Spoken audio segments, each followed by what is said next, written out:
Good day. Today I'm very happy to welcome Miss Duduzile Mathonsi from Norway. She's a writer, actor, and curator.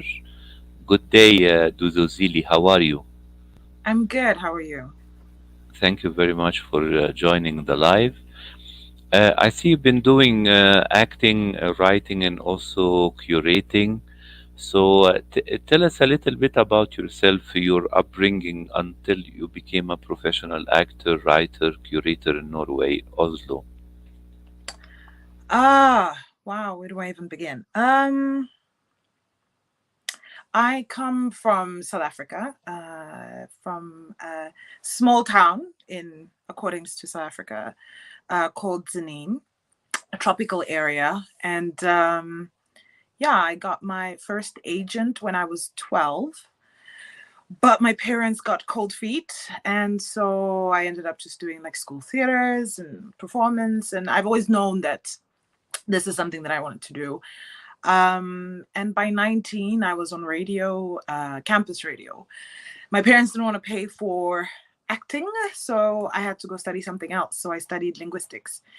And so while I was studying there, I'd run off in between classes to go do radio, and that kind of fed me a bit. And from radio, I got a little cocky because I was on campus radio, and it was like my career was really like growing, I think. And I decided I got like 2 radio nominations at the Radio Awards. I was like, oh my goodness, I'm great. And I abandoned radio and I went into television. So by 25, I was, technical directing. I was producing. I was doing a lot of stuff that I never thought I would, but I didn't have the courage yet to be in front of the screen. So I wanted a lot to work behind the screen. I think it was just a courage thing. But I learned a lot from working behind the scenes. So by the time I started being in front of the camera, I understood how everything worked, and it was much easier for me to come onto the set. Eventually, from bounce, I became a journalist at some point, a radio and TV journalist. That was very short lived because it was burning more to be a performer.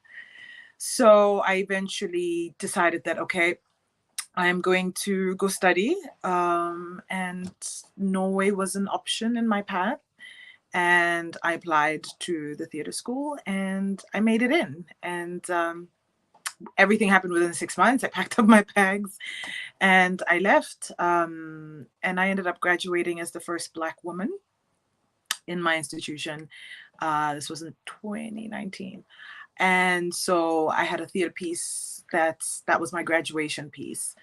And I got scouted and this piece just started to tour all over.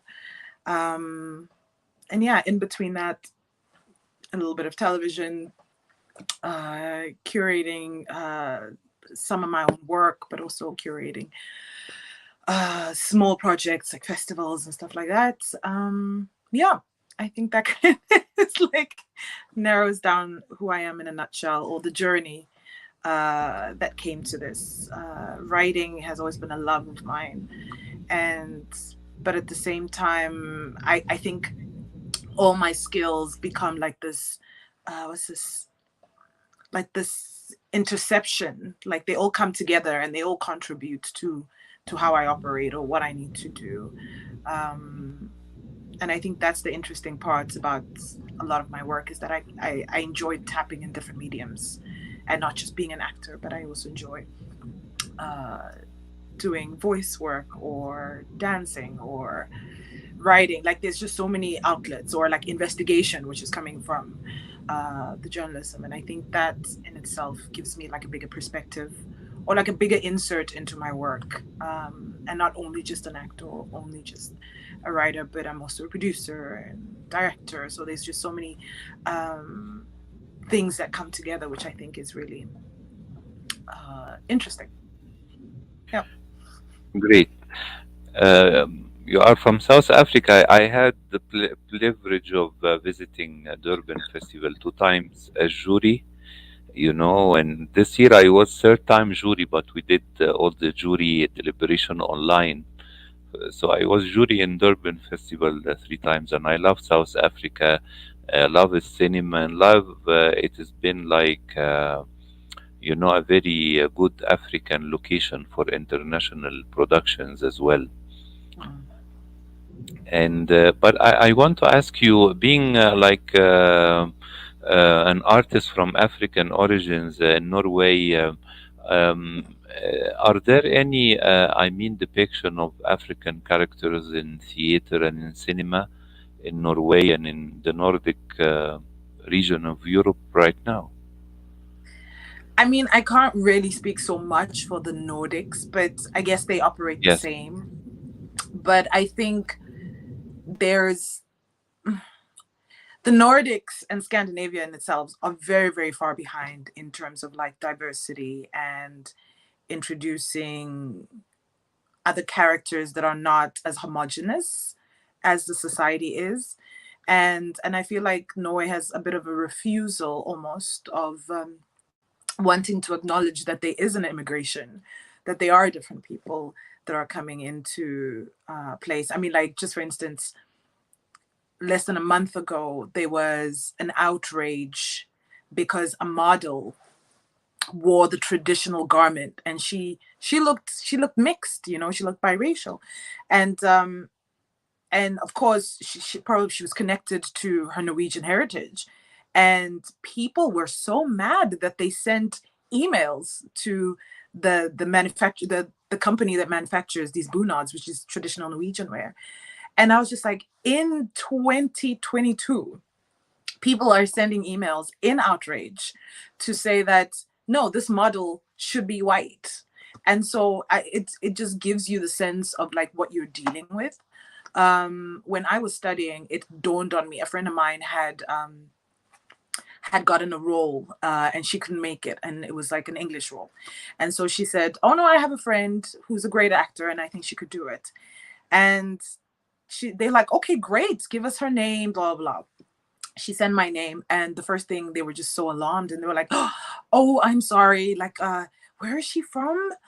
And she's like, "Oh no, she's South African." She's innocently thinking, she's not thinking, "Oh yeah, but that's not really gonna work. We need, there's children involved, so that couldn't really work as her being the actor." So I think when it comes to that, I understood earlier on that I wasn't gonna be the main character in, let's just say, a film or a TV character. And even if, no matter how good my Norwegian would be, um, I don't think they're ready for those kind of narratives. And even if I was a lead, I would have to be very Norwegian as a Black person in order to be able to become a lead. I was on set for an ad a couple of weeks ago, and I was one of the main characters, but the director was pushing me so hard, and it was a comedy, and he was just kept pushing and pushing and pushing, and I was just like, I have nothing more to give to you. And I couldn't understand why he was pushing me so much. And at the end I realized he couldn't tell me that he wanted me to be more Norwegian. Instead, Yes. he just pushed me and just like exhausted me. And then for me, it was like, why did you cast me if you knew that I came with a different kind of Black humor or mannerisms that is not this dry Norwegian humor? So it's like, even when they attempt to be diverse, they don't do the research. I feel like they just tick the boxes off, and just randomly have people of different color on sets just to make sure that they're politically correct. So for me, I think that's some of the issues, or yeah, that I've met. Yes. But also in theater as well. I mean, I have my own. I tour my own work, but also having been working with other productions, you start to see the cracks. It's like they want your body, but they don't want what comes with it. So they want you like as a almost like a diversity card that needs to be ticked and filled. Hmm. But in that sense, you just need to be quiet while you're at it. You like censor yourself, minimize yourself, like shrink. All I need to see is that you're there and you exist in the picture. And I think for me, theater has become very exhausting in that, and also just um, inhuman critique of my work. Last year, I had terrible critique who didn't critique my work, he critiqued me, and the headline of his critique was "Bitchy Realism in Fucked Up Rituals." And then he Really? writes, "A Hmm. large black woman roams freely in her mane." Yes.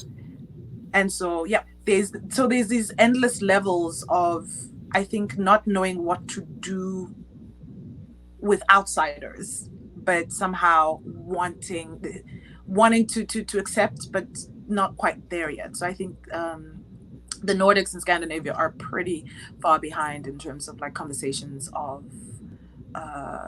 characters, of working methods within the arts for people from outside of their context. Yes. And he wrote that in English or in a Norwegian, I mean, medium. He wrote that in Norwegian, and so Yes. of course I'm translating it.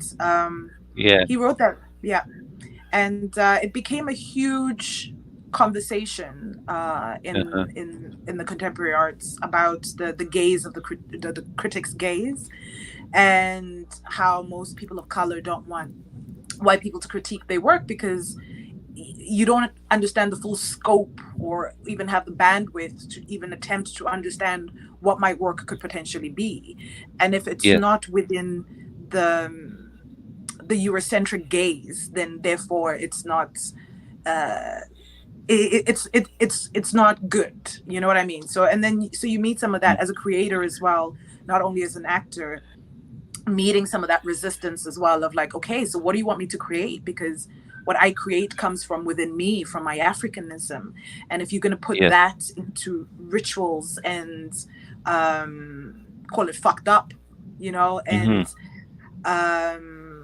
I think for me that was a bigger conversation because this specific piece also touches on like sexual assault and like just creating a space for Hmm. women to be able to understand that, okay, things happen, but you can also claim your power back. And in that critique, he called me a bitch. He said that I kind of deserved it, and it was a huge conversation that went back and forth within the critics. And I heard in some universities they're having they're using this whole incident as a teaching method in terms of for the critics, but Of I course. hope in the long run. But but but I mean, from a criticism point of view, I mean, I think the expressions he used is not at all related to criticism or to arts and views of the arts from different angle, different culture, different perspective. I mean, the language he used, it was very, uh, foul language. I mean, it's not artistic language. Am I correct? No, it's not artistic language, but Uh-huh. I think a part of him was trying to be funny in a way or trying to be Yes. creative, Uh-huh. because the piece's name is "Bitch, Where the Fuck Is My Manifesto?" And Yeah.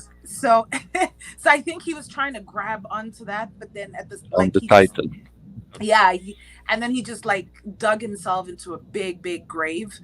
um Yes. but at the same time also, the headline of the piece is, for me, I wanted to play with the words, because at the same time, like, this word "bitch" is very like, when it's on my body, if a white woman were to say "bitch," it doesn't, it hits different than if I were to say "bitch," and everybody's always ready to give it an attitude when they say it. And so I very much wanted Yeah. to play with that, like, no, it's not a necessarily an attitude. That word can be in a friendly context, it can be in an angry, Hmm. there can be so much that comes with it. So for me, it was word plays that were also very present in the piece. But I think for him it was more like, he was attacking, honestly, because they were just, he called me fat, he called me, uh I probably was looking to, like, when I'm talking about this sexual assault, that I asked for it, that my hair was untamed and long, and like just endless amounts of. So you're right, when I think when it comes to critics critique the work, had he critiqued the Hmm. work, I would have like just put on my big girl panties on, and I would have just said, okay, you've critiqued the work. It's okay. I've had critics that have critiqued the work, and that's okay. But when you come for the artist, when you come for the actor, when you come for individuals, I feel like that for me is a low blow. And also, Of especially course. that he's a well respected theater professor in Norway. So it Hmm. also just kind of shows you what we're working with, like who has set the benchmark before the newer generation coming in. Yes. And right now, do you have projects you're working on in the new for the new year, for the new season? For the new season, right now, what I'm working on is a project that's been on hold. And basically, it's called the Angry Project. So basically, it's a project that investigates anger. And I've been looking into different mediums of delivery, theater, documentary. And at the same time, I guess I'm planning on moving back home because Uh-huh. I have reached a zone of exhaustion. And I mean, South Africa is really booming right now in terms of like television and film and theater. And I think it's like Of course. I would like to rather take my expertise home Yes. than to try giving it to an empty well, you know? So, yeah. Yes. This is great. And you still continuing to write right now, or are you focusing on your careers as a performer, as a curator? I think writing is parallel always, Yes. because writing is part of all of it. Like everything that I do, there's writing involved. I think, or well, like to in on Wednesday I'm leaving for Berlin. I'm going to speak at a conference, and that requires writing. You know, so um, I think for me, a lot of my writing manifests itself through speaking, because I do a lot of performance lectures as well. I go around and I do these performative lectures. So looking a lot into like critical thinking, but also within the arts. And so I'll be speaking at a conference in on Sunday in Berlin. And so those are some of the things that I keep in touch with in terms of like, okay, what do I want to say? And so I have the writing, but I also stand up and I read the writing. And so I've thought to myself that I need to be more push myself a little bit more to have more of my text online, because I think a lot of my text I'm just like, no, it's mine, and then I get to only just speak it, or if a publication issues for me to write for them, then I write that. But I think some of the plans for the New Year's is trying to write more and publish more. I have thought of publishing a book, which is also in the pipelines, hopefully in the next year or two. Yes. And yeah, I think that there's a lot that I have to say, but also my work as well centralizes around healing and how art can be healing, how, like, and uh, different journeys. And I think the world right now is in need of healing, whether it's like Of, post COVID, potential wars, poverty, economies that are coming down. So I think I have a voice yes. there in terms of writing that I can deliver. Lot of challenges ahead. Yeah, but good times. I'm so excited for the future. Like, I feel like Yes. there's a lot of challenges that are happening, and the world is what it is. But Of course. yeah, I think I don't know, there's this new chapter that I'm so excited about. And I think maybe it's the Excellent. post-COVID energy that is like, okay, we're done with this one disease. Uh, What's next? let's move ahead. Let's move ahead. Yes. Yes. Yes. Duduzeli, I want to thank you very much for the live. I wish you all the best, either Thank you in so Europe or much. Africa, and I hope you can bring your expertise to South Africa and to the whole African continent, And I look forward to see your new projects, either as an actress on stage or on any other medium, and also your writings. Thank you. Thank you so much for Thank having you. me. Have a Yeah. lovely afternoon. Thank you. You too. Thank you very much. Bye. Thank you. Bye bye.